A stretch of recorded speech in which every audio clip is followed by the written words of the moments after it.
G'day, I'm Stephen Page from Page Provan Family and Fertility Lawyers, and you're listening and watching the Australian Family and Fertility Law podcast.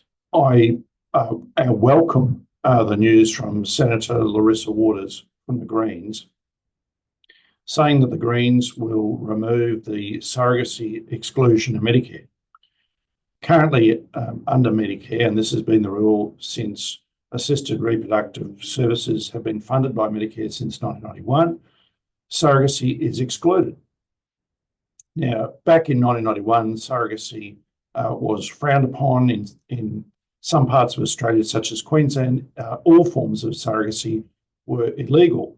But about 10, 15 years ago, right across Australia, laws were passed to enable surrogacy to occur, altruistic surrogacy.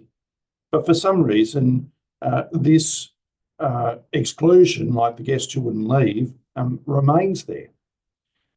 And this was an issue that was brought up by the Medicare committee back in 2021 under the Morrison government and recommended that this exclusion go. The Morrison government didn't act on that. In 2023, I wrote to the Health Minister, Mark Butler, and sought that this go, and the response was, well, there's a Senate inquiry currently into reproductive health care, why don't you raise it there?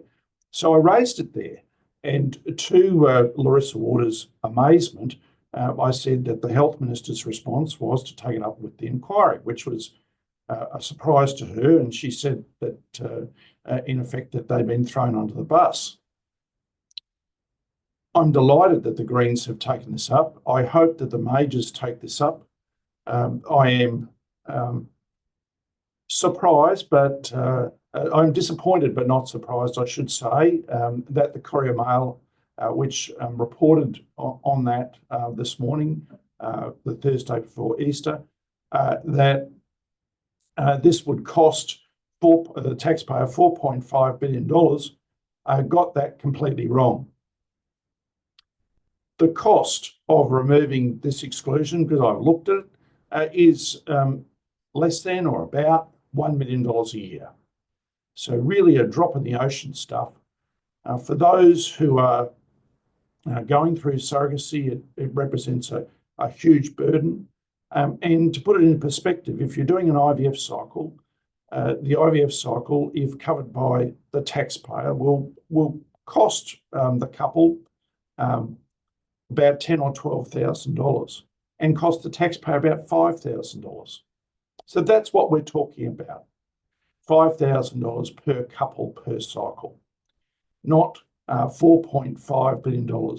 There's certainly not going to be that many children born through surrogacy in Australia. It's absolutely ridiculous how they got it. But anyway, I hope the majors take this up. It's long overdue.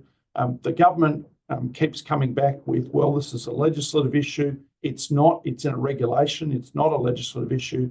It just requires political will on the part of the government. I hope that the government comes forward and says, yes, we will also match that. And I hope the opposition also comes forward and says, yes, we'll match that.